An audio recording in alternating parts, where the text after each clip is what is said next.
Welcome to the 14th episode of Shot Nostalgia, where we continue our drive back in the history of wrestling and fully immerse ourselves in a timeline. As always, live from NLCL Studios, I'm the Ace of the Tavern, ACEFIELD Retro. And you can see I'm Mr. Solo Dolo tonight on this Black Friday.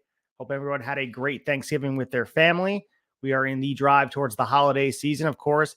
The informal kickoff is when Santa comes down to that Macy's Thanksgiving Day Parade. And we are right now in the midst of 1990 here in WWF. And what a ride it's been. Again, I hope you guys had a great holiday. Maybe you guys are shopping on this Friday. Maybe you're spending some time eating some leftovers. Whatever it is you may be doing, we appreciate the support and you letting us accompany with you on that ride. And today we're reviewing 3 events, not just 2. We have 3 in the fold here, of course, covering Saturday night's main event number 27 from July 28th, 1990 from the Omaha Civic Auditorium in Omaha, Nebraska. Headlined by the WWF champion, Ultimate Warrior, defending his championship against Rick Rude. We also followed that up with Saturday night's main event number 28 from October 13th, 1990 from the Toledo Sports Arena from Toledo, Ohio, headlined by the Ultimate Warrior again. But he's teaming up with the Legion of Doom, Hawk and Animal to take on Demolition, the trio known as Axe, Smash, and Crush. We finish up this journey with the main event number 4 for November 23rd, 1990 in the Allen County Coliseum, Fort Wayne, Indiana, headlined by the Ultimate Warrior versus Ted DiBiase with Virgil for the WWF Championship. And like you said, if you like Ultimate Warrior, this is the time to be a wrestling fan for you. He is being headlined in a big way. We see it right here, the microcosm.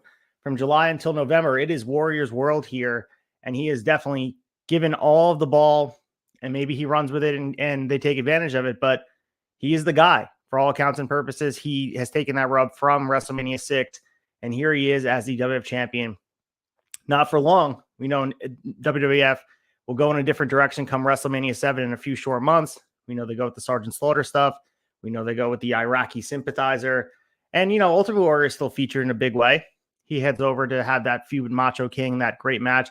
Some consider it Warrior's best match ever. Some consider it Macho's best match ever against Warrior. And that big career match took how many elbow drops? And Warrior still emerged victorious. But here we are again, building all the context for you. And then, as you always come to expect with us here, we're going to review all the tapings and newsletters to give you guys all you need to know.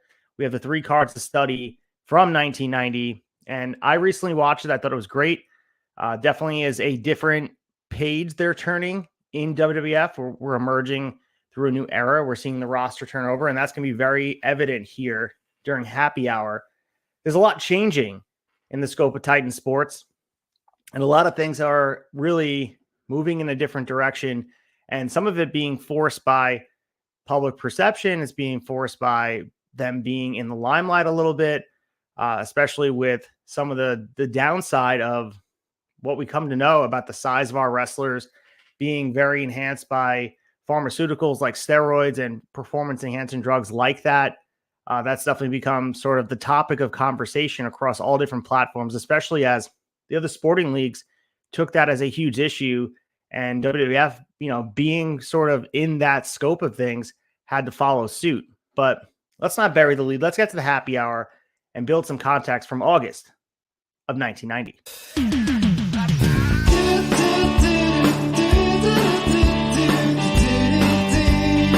Happy Hour.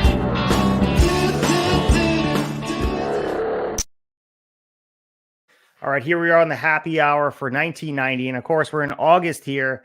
The newsletter dropped on August 6, 1990. And I referenced before steroids being a huge issue. Belcaster and I discussed this on a previous episode, just how this is looming large here. And of course, it will come to a head with all the indictment on Vince McMahon and then eventually having an actual federal court case against it. But we're starting to see some of the public groundswell and the momentum moving towards health and safety of not only athletes, but also professional wrestlers. And the awareness of steroids has been definitely in the news cycle and kind of brought to the forefront by proxy through this NFL stuff. And Meltzer says the NFL recently expanded its steroid testing procedures to include random year-round testing. He continues, previously the league had a once-a-year test during training camp. And he says, as it was explained to me, the test originally came because the league was beginning to suffer PR problems because there were accusations that a large percentage of players were using steroids.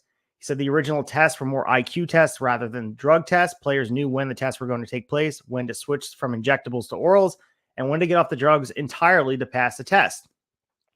So again, this became sort of tongue-in-cheek. We saw this in athletics for quite some time. MLB benefited from the home run race in 1998 with Sammy Sosa and Mark McGwire, where they were doing this lipstick version of the health and awareness of steroid testing, where wink, wink, nod, nod, you guys are going to be tested, but you'll know exactly when.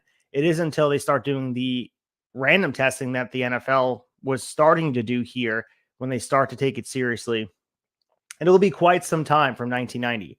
We're still in the emerging years of they want to fix the PR problem.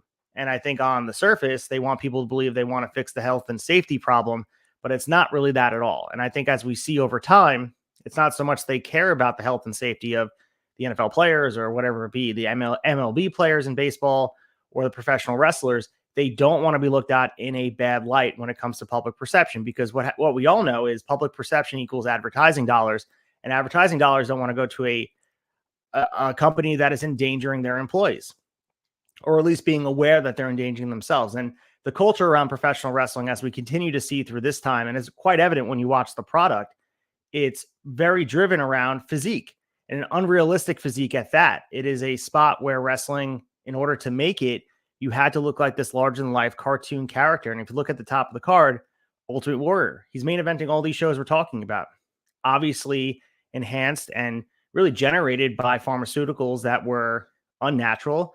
His body was pretty much unachievable by anyone through natural standards. And if that is the benchmark of what it takes to be the WWF champion, and he is that, what is that really saying to the younger wrestlers or those that are grinding on the independents or the equivalent during this time? It's saying that's what you need to do. Meltzer continues, players knew when the tests were coming. And he also talked about really that some of the pressure came from players and the coaching staff to have unannounced random testing several times yearly. The idea was that rather than having only players who received poor medical advice didn't care, or had systems that carried the drug longer than others failing it, it would become a deterrent to steroid use.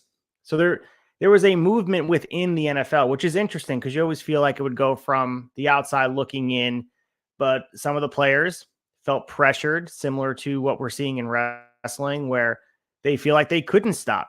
And in order to deter people from using it, they felt like they had to, first of all, build an awareness of the downside of using it, which would be medical or health related, but also maybe it's punitive. They have to find a way to build some consequences in place with suspensions. And we see that nowadays with the awareness of that, where we see suspensions even today, not only just steroid use, but use of illicit drugs that are illegal.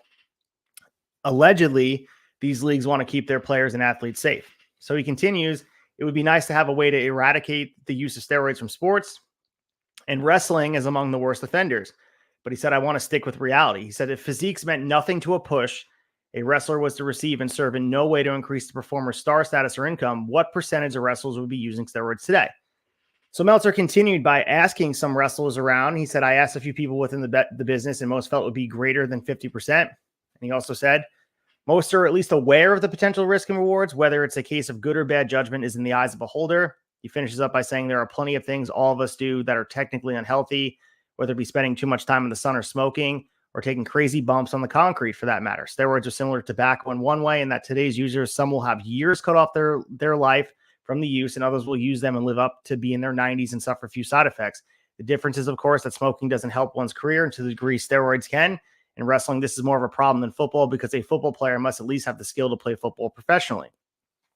And again, this is all paired with the theme we have throughout this time of being a wrestling fan. It's not about work rate. We've been discussing it almost to a point of nauseum, where Belcaster and I, when we see a match that is based around some level of moderate to maybe above average work rate, it blows us away. And if you look at the top of the card, of course, Ultimate Warrior, again, going back to him being the champion, if he is the benchmark of what it is a professional wrestler is in allegedly the biggest company in the world here with Titan Sports, it's not about work rate. It's about the way you look.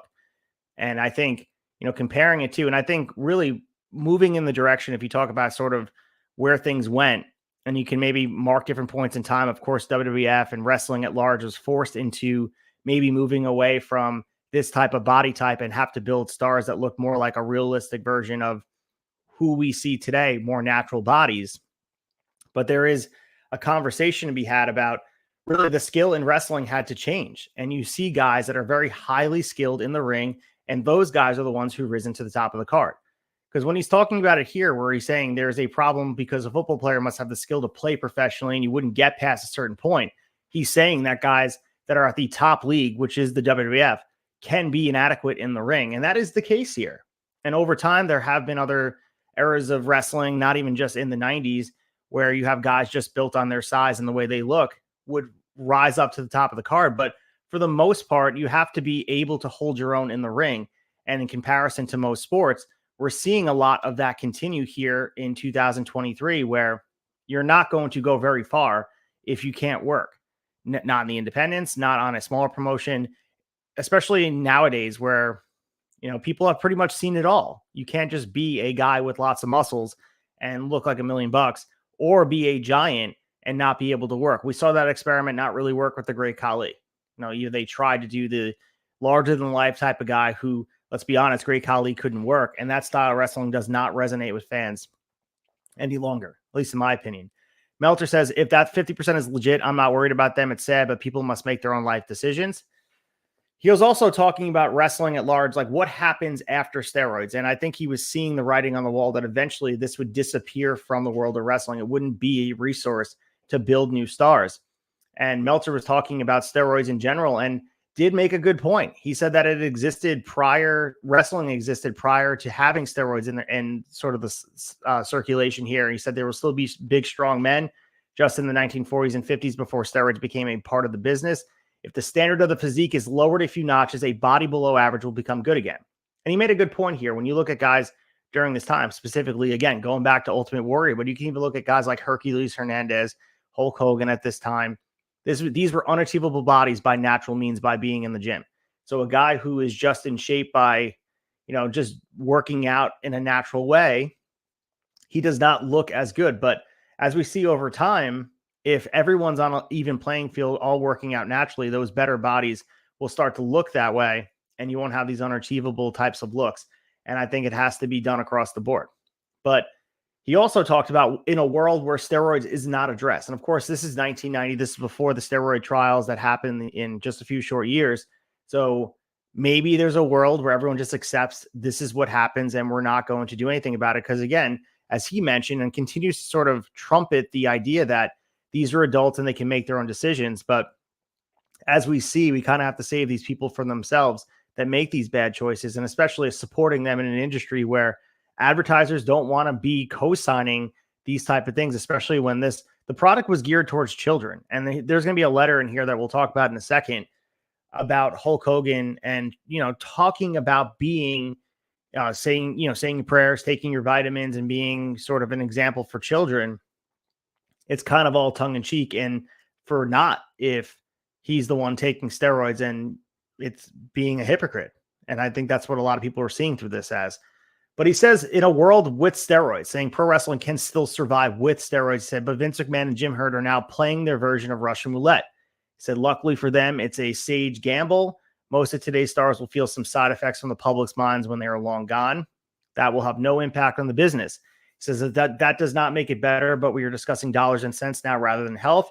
If something happens to a top WWF name because of wrestling's inherent credibility problem and the story comes out, the media will have a field day. It will not affect attendance because the lure of a fan who buys a ticket is largely impulsive rather than analytical, and it won't affect that. He finishes up by saying, but regarding income and exposure, problems will result in less exposure and fewer ticket buyers. Many sponsors right now don't want to be associated with wrestling to begin with. That's why an ad on NWA or WWF costs far less than an average sitcom that delivers the same size audience. So we see advertisers pulling out if this was to become the case. And there's always the hypothetical. If someone was to die or a big name was something was to happen related to steroids and cause this scandal, which inevitably does happen. I mean, the Chris Benoit stuff eventually is the blowing off point in, mid 2000s when all that stuff goes down, and that almost put wrestling out. People don't realize how big a deal that was. And like, if you weren't living through it, that could have definitely been the end of WWE or wrestling as we know it. But there's a lot to be said about, they got lucky that things didn't get worse than they were. And really the Russian roulette part that he's referencing is that they're hoping that these guys that are using steroids, inevitably, a lot of them will have issues of, down the line, and they may have early deaths, which we do see. They will have a hard time later in life, and not just because of the steroids, but because of really putting their body through stuff. And in a lot of ways, there's a lot of parallels to the NFL, where you see these guys that are just in really bad shape, whether it be mental health wise or physically. Those guys are struggling post playing in the league and post wrestling. And for the longest time, and it's getting better nowadays, but when you see these guys that wrestled in this time, the Greg Valentines, the Brutus Beefcakes, the guys that grew up during this era where steroids were very prevalent, if not encouraged, this, we see them worse for wear, if not passing away. And those that are still sticking around, it's been a struggle. So it's very rare we've seen guys that kind of came out of this unscathed. And that's why this era of wrestling, if you watch any of these, I mean, we watch these Saturday Night's Main Events, and every segment there's someone who's no longer with us, and they should be with us as far as age goes. It's not like they would be 80 something years old. We're talking about guys that would be in their 60s, their late 50s. And when we're watching this, most of them are long gone. And it's not just steroids. We can't just blame it on that, but it's also just the culture of wrestling at the time. So he continues here, and we're going to talk more about steroids as time goes on, but it was very interesting to hear him talk about that, because it is just a precursor that what's going to blow up in the biggest scandal of wrestling down the line and really change the face of how we consume wrestling. I think people that are fans nowadays accept champions look differently, and wrestling comes in all shapes and sizes.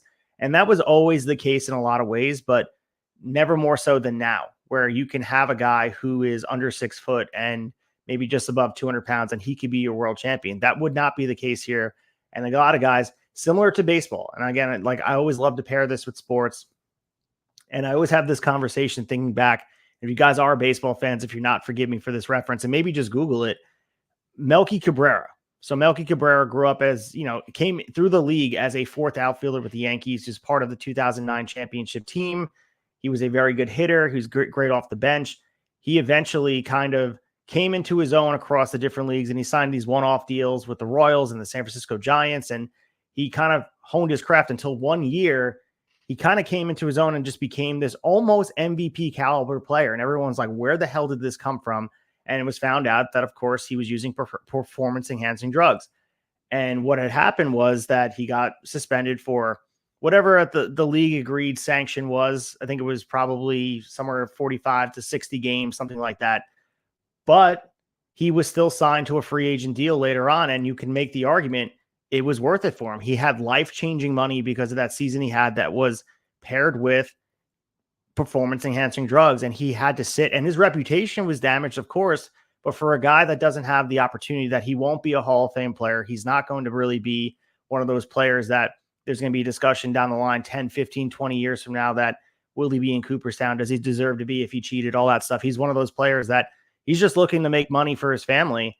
The option was clear for him, and that was to be a better player and take steroids. And we saw that over and over again in baseball. And I think with the new bargaining agreement, we see a little bit more harsh penalties that really make people wary of doing. Of course, you still see players take the risk. But if you're looking at it through, all right, my reputation will be damaged, but I'll still be a big star and make huge money, that's comparable to pro wrestling today. Or then, I should say, because pro wrestling back then was, yes, they know they're going to have their reputation ruined. Maybe people look at them as like, okay, well, he's not a natural athlete, but he's going to be on the biggest stage of them all, which is Titan Sports. And also he's going to be pushed up the top of the card. And whether it's legit or not on their end, they just want to make life-changing money, because at the time there was two places to make that type of money. It was WWF and the NWA. And in order to do that, I mean, they wanted to make a living, and that was the way you did it. So you really can't blame him. Meltzer will go further into that about why you shouldn't blame it's really just an inherent cultural issue that these guys are forced into do. And everyone makes their own choices. But if you're in that industry, it's almost Like, you have no choice. But Meltzer talks about this Saturday night's main event that we're going to cover here from NBC on 7/28. The show on the overnights did a 7.2 rating and a 21 share, which he says is very low. He said an average Saturday night's main event does a 9 share and often has topped a 30 share. He said even though Hogan appeared on the show, he did not have a match, which could be attributed to the cost of the drop. So remember, when talking about the difference between a 7 and a 9 rating, that extra few million viewers are as likely not to be wrestling fans and may not even know the characters. He said, but Hogan does have a name value to those that do not watch, so they can at least draw in casual viewers that suitable wrestling matches cannot. So this was a good conversation too. This also speaks about what WWF was gearing towards in 1990, where we compare larger than life characters and these really transcendent type of cartoony guys, superhero level, or is it about work rate and wrestling matches? And Meltzer's arguing here, especially on NBC, we're drawing a more wider net for casual audience. Work rate does not matter. I mean, you can watch the Rockers and the Brainbusters go at it all day. Rockers and the Hart Foundation, Rockers and Demolition go out there and just tear it up. But that does not translate into ratings. What does translate into ratings is a guy like Hulk Hogan. It's a guy like Macho Man Randy Savage. It's Andre the Giant. I mean, some of these guys, you know, like Macho Man is the best of both worlds. He's a character. He's a guy that fits this over-the-top culture of WWF, but he also can go in the ring. And really doesn't really matter as far as in-ring work. They want to see these stars larger than life. That's why we see some of these matches go 4 or 5 minute squash matches. And the beginning of Saturday night's main event, work rate was non-existent. We're starting to see a little bit movement in the direction of wrestling being at the very least serviceable. We have seen some pretty good matches. It definitely is not what we know today as far as every match is, you know, close to 3.5 stars at bare minimum. We're looking at matches that are about, you know, they're enhancement matches, squash matches, just furthering story, even if that. But we also talked about some of the California trip they had, and Meltzer says WWF had its biggest weekend in a long time with big houses in LA and Oakland. He said Oakland drew 12,000 fans and $147,000 at the gate, main evented by Warrior vs. Rick Rude. He said many fans attended thinking it was a Saturday night's main event taping since it had the same main event advertised and was held on 7/28. So this was interesting. The other one was taped a week prior. So the one we're covering from July will be aired on 7/28, the same day that this taping is happening. But Meltzer says it's the same card, the same crew, probably the same results. And they ran it back. And so they thought this was going to be on TV, but maybe that helped get some people in the door. Maybe it didn't. Meltzer says the same crew, probably the same results, were a sellout of 8,000 on 7/29 in Honolulu, Hawaii, and 11,700 and 176,000 at the LA Sports Arena on 7/27. The Los Angeles gate was the second most giant WWF gate since WrestleMania. So a nice run through the West Coast for them. And West Coast was, kind of uncharted territory for them. I mean, they ran it, of course, a few times, but there is a lot to be said about this is an East Coast predominant promotion that showing really there's a desperation to see them on the West Coast. And, the fact that they ran it, in a very, insignificant amount of times would be more to why they're doing so well. And when you oversaturate the market by having these guys go over and over again, you're running Philly and New York and you're running Boston over and over again, we see those numbers dip down. But when you head out to LA, when it's maybe once or twice a year, the fans are coming out in droves to see these stars. So there's a letter in Dave Meltzer's newsletter from this newsletter. There's a few letters in here, and I didn't want to type up the whole letter and bring it in here and read it. But there was someone that had said, I was having an argument with my kid. He thinks Hulk Hogan's the best wrestler of all time. And I'm telling him that Ric Flair is. And Meltzer was having a conversation with the guy about the steroid use and how it muddies the water. And the guy was also kind of saying the same thing I was referencing before, that his son looks up to Hulk Hogan and he's a child and he wants to believe in his superhero. And Meltzer says, given the realities of wrestling business today, I don't think you can criticize any performer for using steroids. The vast majority of wrestling is on steroids today because the public has been brainwashed into thinking that is how a wrestler should look. He says a hard-trained wrestler, even one with favorable genetics, will look small and flat next to your puffed-up steroid user, and fans who, by promoters' decisions for the last several years on who they are pushing, have been conditioned to believe that the hard-training wrestler doesn't have a chance in the ring but also doesn't go to the gym because of the concept of an athletic physique has been wholly driven out of whack. He also says Hulk Hogan has been good economically for the wrestling business, and he's managed to parlay wrestling into becoming a mainstream celebrity. At the same time, it's hard for me to accept someone who does say your prayers and take your vitamins routine when a great deal of his professional success may be attributed to drug usage or anything as hypocritical. He also finishes up by saying wrestlers are pawns in this game because if Warrior or Hogan weren't around, Vince would just find two others who have traveled a similar path to reach the same destination. And this is not just limited to WWF. So, I mean, this was interesting too. And he also talks in this other letter about what happens if Hogan didn't come. There's always the age-old question, who's more important to WWF? Was it Vince McMahon or Hulk Hogan, or is it the tandem of them? Could they exist without the other? That is so interesting when we're talking about it here. And he is very forgiving on steroids, and I'm very interested to see if he firms up his stance on this going forward, especially what we know now and what we came to know in the future. But I think he's taken a more liberal approach of just being like, listen, I mean, wrestling is what it is right now, and just you have to accept it for face value. And I think it isn't until the roof gets blown off this steroid scandal where Vince McMahon is indicted, as I mentioned before, and the whole culture of wrestling is forced to change, because I don't think it would have changed. Something had to happen catastrophically to move it in a certain direction. But Meltzer also talks about Hogan here, and Hogan is obviously the biggest star in wrestling. We see he's moving out of the limelight. He passed the torch to Ultimate Warrior. He's still around in big ways in the summer, and he's feuding with Earthquake, and we're seeing Hulk Hogan be featured in some way, but he's trying to transition out, similar to Roddy Piper when the beginning of this journey through Saturday Night's Main Event, where Piper was trying to become an actor in Hollywood, and he's moving away from what we're typically used to him doing and saying.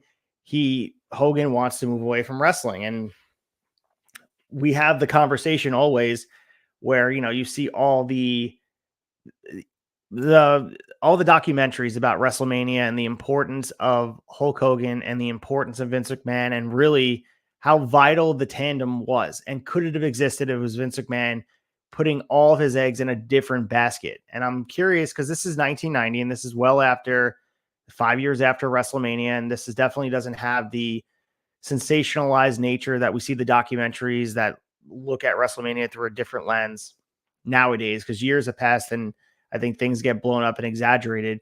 But this is 5 years removed, and we've seen the growth of Hulk Hogan through this newsletter, just talking about it. And Meltzer says McMahon would have expanded with or without Hogan, but Hogan made it more accessible. He decided to expand to get the ball rolling by the spring of 1983, when he first secured his first cable contract with the USA Network around September of that year. He continues, Hogan wasn't signed until late November. I will bet Vince decided to expand as early as 1982, but kept it quiet since he still had a working relationship with all the other promoters. And they had known his plans before. They'd have quickly nipped him in the bud. If it wasn't for Hogan, all right, listen to this. He said, I think Hogan would have made a big play, or Vince would have made a big play, I should say, to get either Flair or Kerry Von Erich, or possibly taken the risk and gone with Jimmy Snuka, as at the time, which is late in 1983, they were the most charismatic wrestlers around. And by the name of the game was a top draw on card was pure charisma. Snuka was so over at the time, he may have gotten the nod above Hogan, except nobody wanted to risk building so much around a guy like that. Man, those words were as poetic as ever, knowing what we now know about Jimmy Snuka and the issue with the manslaughter charge and all the stuff that went on with that. And maybe people knew. Who knew? Like, maybe they did know, and they were just like, gotcha, we don't want to hitch our wagon to that guy.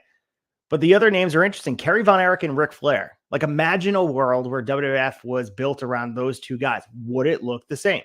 It won't look the same, but would WWF be as successful? Would they have been able to expand through NBC and be able to kind of take the brand national with a guy like Kerry Von Erich or Ric Flair? That's an answer we'll never have to that question, but it has me thinking, I mean, it's very interesting. And what happens if you plug and play somebody different in the spot of Hulk Hogan? Is it just the machine that made Hulk Hogan into who he was, or was Terry Bollea the guy that they needed to take the jump and take WWF into the next level? I'm more on the side that Hulk Hogan was the gem they needed. I think the tandem of Vince McMahon and Hulk Hogan at the right time and place created what we now know today. I think people would be naive to think that you could just put anyone in that place of Hogan. That's short selling everything he's brought to the business. Hulk Hogan was a guy with, the utmost charisma. There's been other guys in his spot given similar type of gimmicks and pushes that never took it to the level that Hogan did. So yeah, he deserves his credit. And to think a guy like Kerry Von Erich could do that, maybe that's a conversation for another time with the machine and the full support of everything behind him, all the momentum that NBC brought. Maybe they don't get in that position if Hulk Hogan's not there. Could Ric Flair have done that? Can you imagine, Back to the Future 4, let's write the script. You go back in time and instead of Hulk Hogan, you put Kerry Von Erich there. I wonder where WWF would be. Would it be where it is? My answer would be no. And I think that's how important Hulk Hogan was. But I'd be fascinated to see what it would have turned out like. Maybe we're looking at a completely different world. Where does Hogan go? Because Hogan was still in the wrestling world. He wasn't signed till 83 to the WWF. Where does he wind up going? Does he wind up going to NWA and start his career there? Does he not turn into the guy we thought he was? It's all fascinating butterfly effect stuff to have conversations about. This is what it's all about, man. This is what I love talking wrestling about and to talk about all these options of what could have been. It's the type of stuff you share a beer with your friends and just kind of wax poetic about wrestling and talk about the what is, pulling those threads, having these further conversations. And that's what makes it fun. But we move over to the October 22nd, 1990 newsletter. And he said, this week's news includes several significant personnel changes in WWF stemming from the poor live crowds since WrestleMania and other factors. So yeah, we're getting a whole bunch of the cleaning out of some of the roster that's being unused, which we become very familiar with.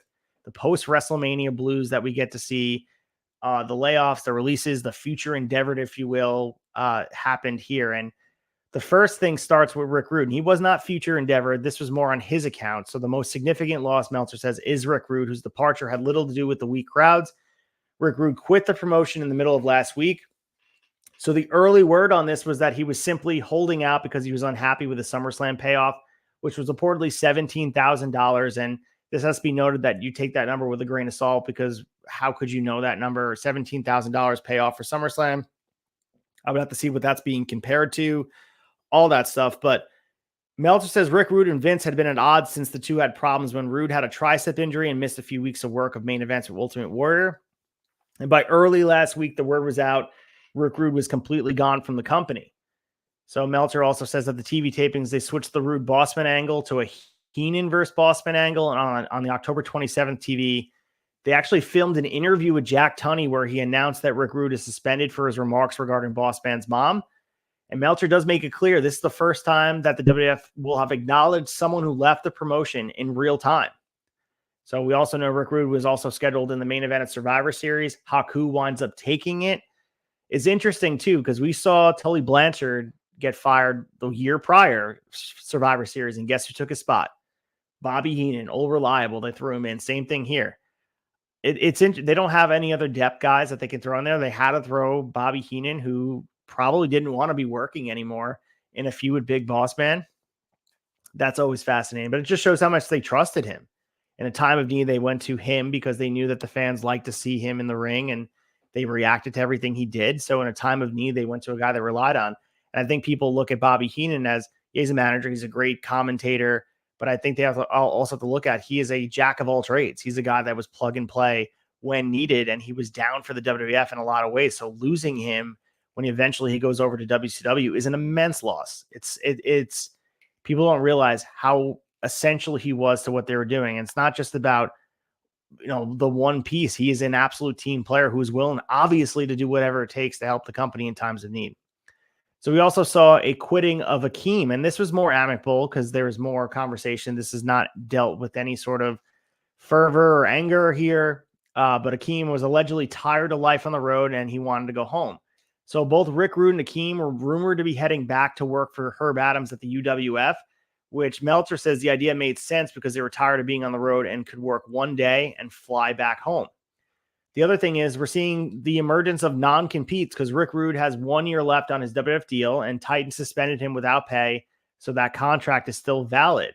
And Meltzer says all the talk is that Titan plans on enforcing Rude's warranty, which means the NWA won't touch him for nearly 1 year.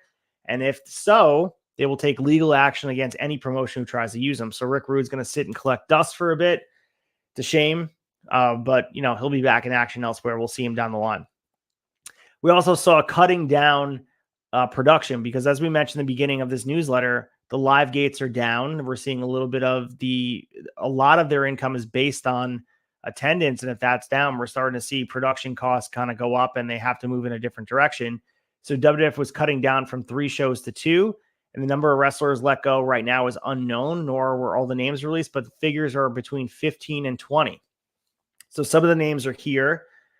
The biggest names we dropped from the wrestling lineup, so which means that these 3 guys were being moved out of the rotation of guys that are wrestling, especially since they're moving from 3 to 2 shows. They don't need all the roster to be active. He says, we have Jim Neidhart, Greg Valentine, and Honky Tonk Man. So Jim Neidhart and Honky Tonk Man will be kept on if they should desire to stay with WWF. Neidhart was offered a position as TV color, and Honky Tonk Man was going to be used on TV for spots if he remains with the company. But we also saw guys just flat out released.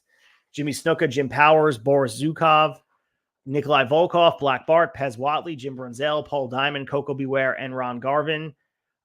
Meltzer does say the dropping of Neidhart, Valentine, and Volkov were the biggest surprises because Neidhart still holds the WWF Tag Team Championship. But he says they'll no doubt drop to Demolition or Power and Glory soon. And he also says Valentine has been with the company almost since the start, and he's the perfect Titan employee.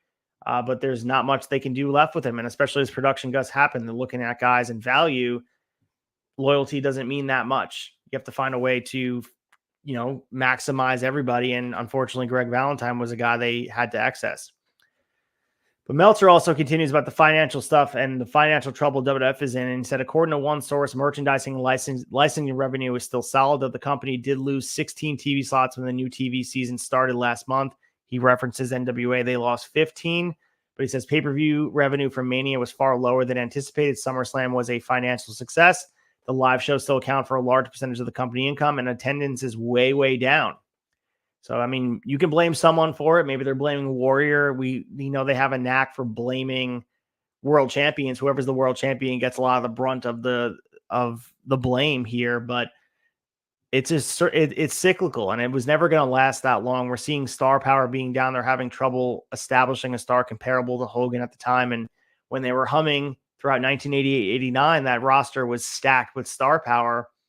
And I think we're seeing a little bit of the damage done by strong booking at the top of the card with Hulk Hogan. And when he's dominating a lot of the card and being champion for years and years and years, it winds up being that a lot of the guys are lesser than. So when he's not there, everyone's like, why should we be watching?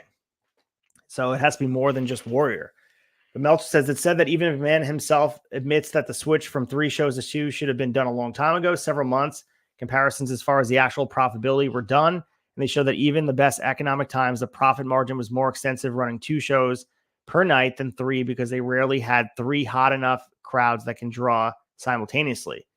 So again, I mean, the cost immensely of running 3 shows over and over again it's insane, especially when you multiply it by week after week. And that is part of what WWF is looking at, is saying, at this point, less is more. We want to make sure that people are looking forward to seeing us running these markets over and over again. You're oversaturating them and you're making it less appealing for them to come back in town because you can always catch them again. And that's what, at some point, too much content, as they say here, becomes a little bit to your detriment, where of course, content is king. You want to be out there in people's psyche, but eventually down the line, sometimes it's too much where you are limiting the need or the urge to go out and see the product. So he said, starting in November with 2 shows running mainly 4 days a week, we will better understand how soft or not soft the business is. And the plan for these shows is that one will be headlined usually by Hogan and the other by Ultimate Warrior. Each presentation should be 6 matches, deep feud matches without the opener being an angle match. So they're having an idea where they recognize Hulk Hogan's their biggest star, whether he's active or not. Ultimate Warrior is their champion. He's a guy they put a lot of stock in. So they obviously see he is a guy they want to feature on 2 shows, and they didn't want to put all their eggs in one basket. They're putting him on 2 different shows. And we see that model work over and over again nowadays. I mean, Raw and SmackDown similar, where they're not going to put all their biggest stars, at least back in the day when the brand split was a little bit more evident. They wanted to make sure that they had star power on each show, giving you a reason to watch. So the same thing with AEW and Collision. Like at one point, Collision was the destination. It still sort of is. There's guys you only see on Collision, you only see on Dynamite. Less so than now that Punk is gone, but that's how it usually works. And Meltzer says, well, they do innovative things to help business. Too much TV remains the fundamental problem killing arena business. Everyone has now been educated that the only shows worth seeing are on pay-per-view, and there are no hot starts. And let's face it, once you've done an angle where Hogan is teasing retirement, there's not much left. So that's a really good point here. They're referencing there's no urgency in the product. There's nothing, and we're watching it week after week. There's not a lot to be said about these shows that, they're not a lot progresses. I mean, we see title changes at times and we see a little bit move in a direction, but nothing will really happen until the pay-per-view. And you have to make people tune into your shows or at least want to see it in person. That's why, some of that, you have to find another reason for a house show to get people in the door. You know that you're not going to see, WWE championships being defended. The champion's not losing the championship on a house show. Very rarely. It is a, 1 in 1,000 chance. It's happened before, but for the most part, they don't do that. Especially nowadays, they would never do that.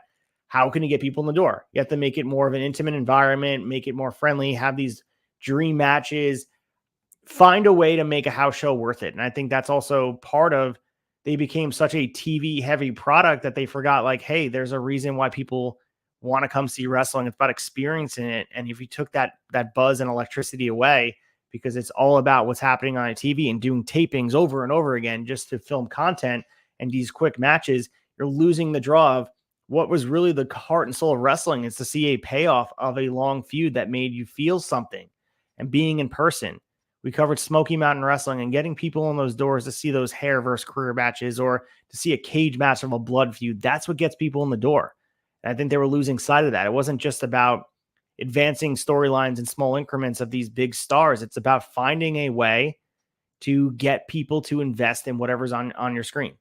And sometimes you have to do it where it's not televised. And that was the model of wrestling prior. And that's the model of wrestling today at the core. There has to be a reason you get people in the door. What is the reason you're going to Raw? What is the reason you're going to SmackDown? What's the reason you're going to Dynamite? What is the reason to go to Collision outside of just saying you went there? What will you see that is different than you could watch on your couch? You have to figure out a way to make the live product. And again, bringing it back to sports, when Sunday Ticket became very accessible, there was a conversation that live attendance was going to go down in these NFL stadiums. And of course, the NFL is the superpower in all sort of media and entertainment. So they have not really been hurt with the attendance because the fans are going to churn out, especially if the team's winning. But what is the live game experience like to get you in the door? Is it the camaraderie with the other fans? Is it the ability to watch it, to feel it, to experience it in person? That is part of what WWF had to do at the time to make people want to see it, give them a reason. And part of, the strategy here was to cut down the content. If it became lesser, then you're more likely to see something important, because we know that you're going to see bigger stars on 2 shows rather than stretch them across 3. So Meltzer also talks about this bodybuilding thing, because obviously we're going to see this happen. And Vince always had his eye on bodybuilding. And he's starting this bodybuilding federation that we're going to see Lex Luger kind of take the lead on down the line. But Meltzer says whether or not Vince's entry into it proves to be successful, the startup costs have to be immense. He says he's having to sign up several bodybuilders for 6-figure contracts to get them away from the wider organizations. While the real money's in that industry is in publishing magazines, selling food supplements, and exercise equipment, the startup costs in developing and posting these new items must be enormous. He also says whether or not Vince can fight and take over this business, it will be long before the business shows a profit. And even if the ultimate goal for 5 years down the road, as some within the organization have said, is for bodybuilding to help finance wrestling when the wrestling economy weakens, there's going to be a period where the expenses are going to be high and the income to be flat. So we know he has this fascination with bodybuilding. And of course, that is, paired with the type of wrestler that he's pushed to the top of the card. And he also wants to hedge his bet a little bit with wrestling. Maybe he wasn't so sure that this was going to be as hot as it is for as long as it is, and finding a way to evolve over time. Maybe he kind of saw the issue, maybe he was recognizing how things were moving and trending in a direction where steroids were looked at as, ironically, because bodybuilding had a lot to do with that as well, moving in a direction where, all right, I have to figure out a way to make sure that when times are tough, I have another source of income. And bodybuilding was something he emphasized. And it was something that, similar to the XFL, became sort of the apple of his eye to be venturing outside of just the wrestling landscape. And he always wanted it. Wrestling became part of maybe a dirty word to him. He wanted to be sports entertainment, and he wanted to be this all-encompassing media empire. And that's what, eventually WWE became, but bodybuilding was part of it. But the other part of this is Meltzer was talking about NWA and where their part in this is, because right now WWF is sort of struggling. And this is the time where, Vince would definitely capitalize and go for the throat if his opponent was struggling. Why didn't the NWA go for the throat and figure out a way to maybe strike back after years of taking abuse from Vince's side? But Meltzer says, while this sounds like the time for NWA to make a move, do not expect it to happen. There are Titan employees who may be talking formally or informally. It's no secret that Bobby Heenan seriously negotiated with Jim Herd a few weeks back. The Turner organization is feeling its own financial strain coming off the multi-million-dollar losses of the Goodwill Games. While no cutbacks have yet ordered for the wrestling company, some within the company also feel those cutbacks are inevitable. Several new TV venues like made-for-TV movies and new miniseries are going to be cut.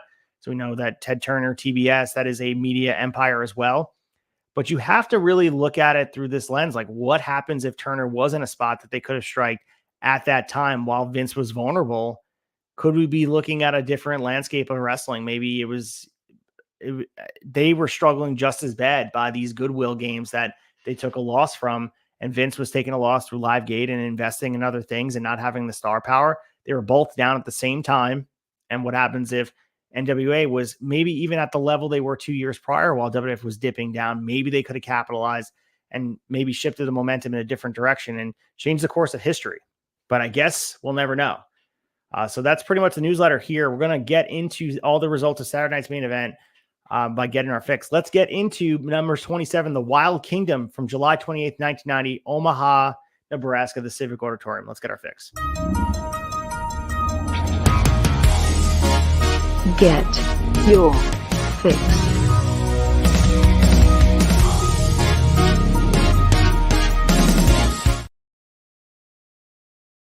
All right, getting our fix here. WWF Saturday night's main event number 27, the Wild Kingdom from July 28th, 1990, Omaha, Nebraska, the Civic Auditorium. And again, this was taped on July 16th, 1990. Our current champs are as followed. We have the current WWF champion is the Ultimate Warrior. He won it back at WrestleMania 6 on April 1st, 1990. The Intercontinental Champion is Mr. Perfect. He won it back on April 23rd, 1990. And our World Tag Team Champions, they also won it back at WrestleMania 6. Demolition won it back April 1st, 1990. So, as we said, some of these Saturday night's main events have themes here, and we have, which is called the Wild Kingdom. As you guys saw in the graphic, we have a little bit of the safari theme, Mean Gene Okerlund. We get a parody of the Wild Kingdom Nature Show. Comes from, I guess, Vince had found this funny. And between matches, we check in our friends. We got Marlon Perkins, played by Lord Alfred Hayes. We got Jim Fowler, played by Gene Okerlund. And they're on an ongoing safari throughout the night. So the whole time, Gene remains in character. And Lord Alfred seems like he's a zoologist, and this is as campy as it gets. But the over-the-top nature of Gene Okerlund, who can really take things to the next level and be this endearing character on screen, takes it to the next level. And Lord Alfred Hayes has a really good chemistry with Gene Okerlund here that it makes it, as silly as it sounds, it's actually really funny. So check it out.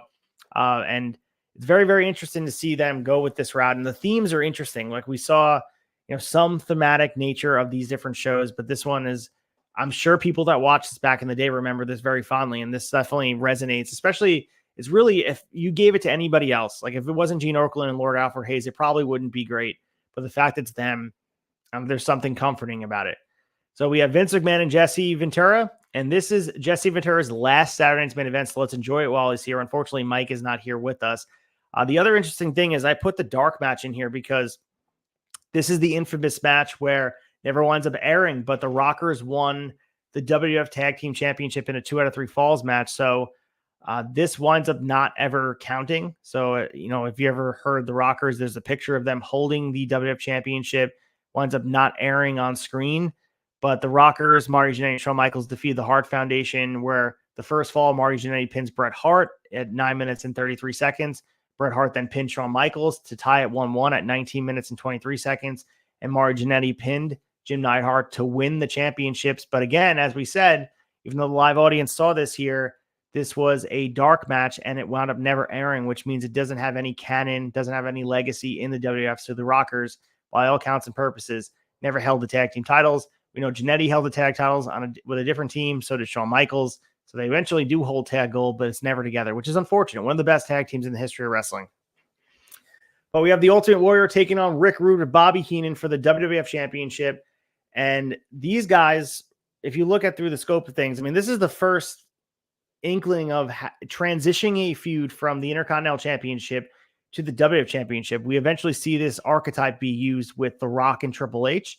But this is essentially like they feuded over the IC title in a very heated feud, and then they feuded over the world title, which to me, if you're looking at, or you want to find a Warrior program outside of the Hogan one that kind of put his name out there as far as being a main eventer, this feud with Rick Rude is his best, man. I think they've had the best matches. I mean, this was no exception here, where I think they have a really good chemistry. I think Rick Rude brought the best out of the Ultimate Warrior. And, this also is, maybe I missed it somewhere, but I noticed extensively that Rick Rude did not have his mullet here. And kind of, you get used to this Rick Rude look. He has the hair that we become used to throughout the remainder of his run through wrestling without the mullet. Gotta say, I mean, mullets came back in vogue. So I think he really pulled it off, especially the mustache and the mullet is a really good look for him. But this match is the match you'd expect from the two of these guys. It doesn't get as much time as their SummerSlam match, but it certainly is serviceable. It definitely had me entertained. Both these characters are well defined. And there were some near falls in here where Rick Rude had me thinking, what if he would have beat Ultimate Warrior for the championship? And of course, he doesn't do that. And it's a double DQ. So, well, I should say Ultimate Warrior gets the win by DQ. Probably should have been a double DQ because there's a lot of involvement here. But the outside, of course, with Bobby Heenan on the outside, and we get Warrior grabbing him, and Warrior's no-selling the blow to the back of the neck. He picks up Rick Rude back to ringside, and Heenan then hits a knee into Warrior's back. And then that's when the ref calls for the bell. But there's definitely a lot of stuff going on at the end of the match that makes it a little bit confusing. But when we see Rick Rude line up for the Rude Awakening, and again, Ultimate Warrior is very stiff. It's hard to get him over. It just becomes, over, like literally physically move him over, not just get himself over. There's a lot of clunkiness to these matches, but there's something endearing about these two working together, and they really go well together. And I don't think you could say that a lot about Ultimate Warrior working with other guys. I think Ultimate Warrior working with Macho Man, they captured lightning in a bottle at WrestleMania 7. But this is like sort of this long feud that every time Warrior and Rick Rude locked up in the ring, they had very serviceable matches. And I thought this was really kind of a shining example of it, where given 9 minutes and 42 seconds, they kind of went out there and did their thing. And I thought Rick Rude brought the best out of Warrior in a lot of ways. And Rick Rude put him on that pantheon and the Mount Rushmore of guys that have never held the world title here in WWF. I think he would have been a really great WWF champion. But of course, finds himself on the losing end of a lot of times against Ultimate Warrior throughout this feud. So we have a video of Hulk Hogan set to Real American, and Hulk is returning tonight for an interview. And this is following his squashing by Earthquake back in May. So he comes out to a huge reaction, and he thanks the Hulkamaniacs for their support. And he also says Earthquake will get what is coming to him at SummerSlam. But then we get Earthquake and Dino Bravo attacking him from behind, but we get Tugboat making the save. I have to say, man, I like this Earthquake and Hulk Hogan feud. Maybe it's my love and nostalgia for John Tenta. I think he's one of the better big men in wrestling, and I think he was a great foe for Hulk Hogan. Even though they used this playbook, they used it at WrestleMania 2 on the build with King Kong Bundy, put him in the hospital, all that. But there's something about this Earthquake feud that is kind of refreshing, that Hulk Hogan eventually does get his comeuppance on Earthquake, but there's a lot of, he's working from underneath and he doesn't have the championship. So there's something, like I said, refreshing. Usually these feuds would be spammed with Earthquake would be going after the championship. Hogan would be champion. He'd be down and out for a month or so, and then he'd come back and retain his championship. There's no title involved here. So I think that really makes this feud feel better than it is, because I think, like I said, they ran the playbook over and over again of having these feuds over the WWF Championship with these menacing foes for Hulk Hogan that just have him on the ropes, and then Hogan hulks up and wins. That was the same here, but Earthquake just destroying Hogan with no aspirations for the championship belt at the time. He just wanted to beat him up, and then pairing with Dino Bravo, and then Tugboat's his friend here. There's something very fun about this. And that segment was great. So we go to Lord Alfred Hayes and Gene Okerlund. We get some more Safari shenanigans. some good stuff. So if you guys are watching this, do not skip over those parts. They're actually very, very funny. They're looking like they're having the time of their lives. We get Demolition, Smash, and Crush with Axe in their corner, taking on the Rockers for the WWF Tag Team Championship. So the other interesting thing is, like we said, we saw the Rockers earlier in the night. Well, the fans did, of winning the tag titles, but then we saw them getting another shot here. And this is really one of the first matches with Crush as part of Demolition. So Axe was having health issues, and I think that's part of the reason why they brought Crush in to be a threesome, which was a blessing in disguise to have him involved here, because he added a different dynamic of having Demolition have a different flavor to it. And Axe was at ringside. He was healthy enough to interfere and all that stuff, but it seems like, all rumor and innuendos kind of gears towards Crush needed to do all the heavy lifting in the team. The Rockers really own the beginning of this match, man. They are definitely over. The fans are really into them, and there's a lot to this match where it's just a classic tag match where you can be proud to show this to anybody as far as work rate goes. Like, especially during this time, as I was saying during the newsletter, we were void of work rate. Watching a match like this kind of is a breath of fresh air. It was like being underwater for a bit and just getting to the surface. This was a lot of fun. 10 minutes, about 9 minutes and 30 seconds, where we eventually see the shenanigans with the three-way of Demolition kind of power by numbers here that get the best of the Rockers, but doesn't mean this match is any less entertaining. When the hot tag to Shawn Michaels was absolutely amazing. The crowd just goes nuts, and the Rockers rid the ring of Crush. They set up the smash for the stereo flying fist drops, and it connects, and you think the Rockers are going to win the titles, and it's a 2.5 count. Crush makes the save, and Shawn Michaels surprises Smash with a roll up, and the ref is distracted by Crush, which you're getting so frustrated. Axe sneaks in. He nails Shawn with the clothesline. Smash rolls out of the ring, and Axe covers Shawn. And obviously, this is frustrating as a fan if you're watching this as a kid, rooting for the Rockers so badly, where they're cheating. Clearly, Axe isn't even in the match, and he's the one that gets the pinfall here. Hot finish. I mean, Demolition looks like the biggest heels on earth here. LOD and the Hearts run down to argue with the ref to make a case for the Rockers, but Demolition already got to the back with their championships. This establishes them as this, like, okay, if they can't win by fair tactics here, of course, they're going to jump in the ring and figure out a way to do it. And of course, Axe, like we said at ringside, the ref was none the wiser, couldn't figure it out. But this was a great match, man. Like I said, about 10 minutes of great action, putting a lot of emphasis on the tag titles, and it's fun to see. Kind of yearn for the times where the tag titles meant a little bit more. And this was an example of the division sort of being well built up. And there's a lot of fun options here for who can continue this run against Demolition. And the Rockers, despite a losing effort, they came out smelling like roses. We get Lord Alfred Hayes and Mean Gene again, which leads us into an Intercontinental Championship match with Mr. Perfect defending against Tito Santana. And this was awesome. Like, we were talking the other week about Tito Santana and potentially if he could have been a main eventer. We were really talking about Rick Martel and Tito as far as what could have been with them. And Santana, in a time void of work rate, was a guy who was excellent. Every match he was in was, at very least, he was doing his best to make wrestling feel like wrestling. And this match, and again, Mr. Perfect's a great dance partner. The dude can go out there and make the best out of any situation, but Tito Santana held his own in this match. He deserves just as much credit, because a lot of times we'll talk about Mr. Perfect and we talk about the Hogan match. He made Hogan look better than he ever did. Mr. Perfect has that effect on people. He's one of those guys, he sprinkles a little bit of the Kurt Hennig dust on top of somebody, and all of a sudden they look like they're very, very good in the ring.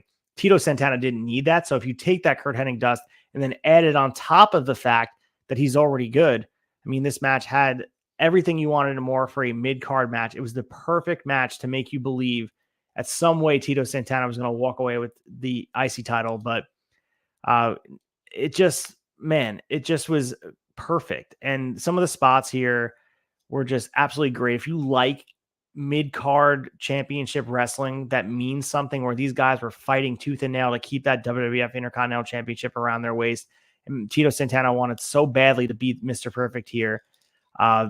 There was a lot of fun stuff here, and we see a lot of the crazy antics of Mr. Perfect come out here, and he's begging away. He's being a heel. And right now, the ref nowhere near to check on Perfect. So Tito releases the hold to check on Hebner, and Santana spots Perfect, returning to his feet, destroys him with the flying elbow. And then he covers as the ref crawls over. 1-2. It kicks out. Santana comes off the middle rope with a clothesline, covers again for another near fall. And since Hebner could be costing Tito the title, he calls out another ref to replace Earl Hebner. Santana then drills Perfect with a cross body block, another near fall, which again, you thought he would have had it there. Mr. Perfect gets up. He hits Tito to set up the rolling neck snap. And then Santana fights back. He throws Perfect by the hair and he gets hit into the ring post. We get atomic drops, a clothesline. Tito covers, and then we get another 2 count. Then we get Santana throwing Mr. Perfect to the ropes. He ducks low into the Perfect Plex. And no, then Tito countered it. You thought it would be over inside cradle 1-2, and then he kicked out again. Mr. Perfect shifts his weight, reverses the cradle, and we have the 1-2-3, 10 minutes and 15 seconds. My God, this was really, really good. 2 matches back to back. We're not used to seeing stuff like this, but examples of how to make the Intercontinental Championship feel important and also make the tag team titles feel important. So back to back. Bravo by WWF doing great justice to those 2 championships down in the Saturday Night's Main Event. We see another Alfred Hayes and Mean Gene segment here, and then we move into the Texas Tornado versus Buddy Rose. So Buddy Rose here is pretty damn big. You can probably compare him to Adrian Adonis if you want to have a visual here. But this is also Kerry Von Erich's WWF TV debut. So he is the Texas Tornado. It obviously a squash match because they want to put him over. That's the only way they know how to put a new character over. So we see a little bit of Buddy Rose slowing Von Erich down with, heel tactics, rake to the face, all that kind of stuff. But Von Erich hits the tornado punch for the win. 3 minutes and 11 seconds. Not a good match, but cool to see Kerry Von Erich here on our TV. And it's unfortunate what was Kerry Von Erich's short-lived tenure here in the WWF, but it's nice to see him here, especially with the name we just saw drop during the newsletter as potentially being a guy that they could have built around down the line. And you wonder what could have been with a guy like Kerry Von Erich if he was given the right momentum behind him. But the 2 main events for SummerSlam were set up during this card, the Warrior Rude Cage match and the Hogan Earthquake match. They emphasize that. They use it as a springboard for it, and it's quite clear that's where they're going. And as for the matches here, we're going to talk about it probably when we get our chaser and tell you my favorite part. Perfect and Santana was an excellent match with an even hotter crowd. And then this, at the time, if you go back to Cage Match and take a look at the ratings, this was considered one of the Match of the Year's candidates, and for good reason. When I was watching this match, I could not believe what I was watching. It was like you stumbled headfirst into a gem. And I was just, absentmindedly watching it because you're lulled to sleep by some of the Lord Alfred Hayes and Mean Gene Okerlund stuff on a very innocent Saturday Night's Main Event. And then you have 2 back-to-back matches that were just blew you away. So again, go out of your way to check out both of those matches. If you check anything out on this card at all, well worth the watch. And also kind of adds to our point that potentially Tito Santana could have held his own in the main event in some capacity with giving the right direction. Moving into the October 13th, 1990 Saturday Night's Main Event number 28. They're calling this Oktoberfest from Toledo, Ohio, the Sports Arena. This was taped a month prior on September 18th, 1990. Our champs are as follow: the Ultimate Warrior. He is still our WWF champion, or Intercontinental champion. They wasted no time putting the IC title on the Texas Tornado, Kerry Von Erich, 8/27/1990, and the World Tag Team Champions of the Hart Foundation. They also won it back at 8/27/1990.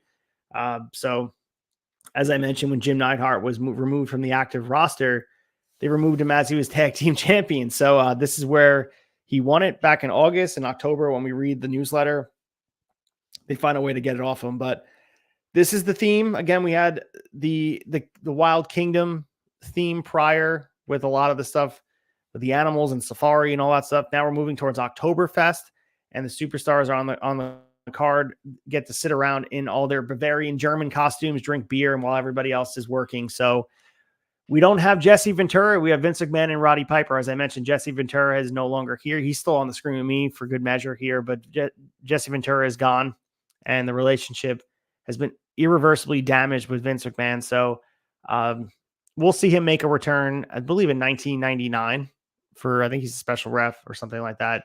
in the match for I think it's Triple H. He's special rep from the Triple H WWF Championship match at SummerSlam, but it takes a while to get him back here, and the relationship is very, very poorly managed, and it becomes about finances. But we talked about it last week, I think. So we have the Ultimate Warrior and the Legion of Doom, Hawk and Animal taking on Demolition, Axe Smash, and Crush.